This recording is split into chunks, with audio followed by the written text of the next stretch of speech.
প্রিয় অষ্টম শ্রেণীর ছাত্রছাত্রীরা, তোমাদের জন্য বিজ্ঞান বইয়ের একটি গুরুত্বপূর্ণ প্রশ্নের উত্তর দিচ্ছি।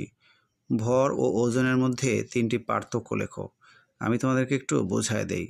তোমরা প্রথমে এই যে উত্তর লেখার সময় ভর ও ওজনের মধ্যে তিনটি পার্থক্য নিচে লেখা হলো, এরকম লিখবে।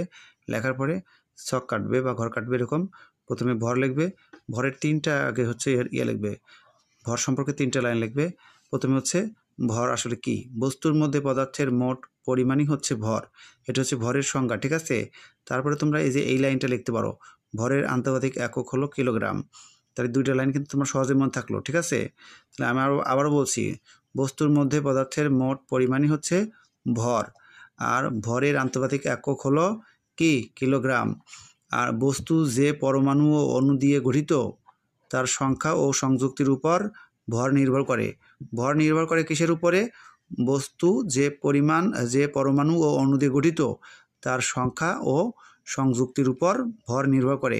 এখন আমরা হচ্ছে যদি ওজনের সংখ্যাটা দেই, তাহলে প্রথমে এটা লিখব, কোনো বস্তুকে পৃথিবী যে বলে তার কেন্দ্রের দিকে আকর্ষণ করে তা হলো বস্তুর ওজন। তারপরে যেটা লিখব, ওজনের আন্তর্জাতিক একক হলো নিউটন, তাহলে তোমাদের মনে থাকবে। আর 3 নম্বর লাইন হচ্ছে, অভিকর্ষ ত্বরণের উপর বস্তুর ওজন নির্ভর করে। প্রশ্ন দুটা কিন্তু এই প্রশ্নটা কিন্তু খুবই ইম্পর্টেন্ট, ঠিক আছে। সবাই ভালো করে দেখে নাও। তো আমরা অবশ্যই এই দুইটা প্রশ্ন কি বলে, এই পার্থক্য দুটা কমপ্লিটলি শেখার চেষ্টা করব। ভরের মধ্যে আর ওজনের মধ্যে কি কি পার্থক্য রয়েছে। এখন থেকে পারবো?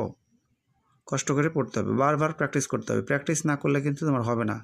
বিশেষত খাতায় লিখতে হবে। তুমি যদি মুখস্থ করতে না পারতেছো, বুঝতে না পারতেছো, তাহলে দেখে দেখে খাতায় লেখো। লেখলে কি হবে, তোমার কিন্তু ধীরে ধীরে মনে পড়বে, তাই না?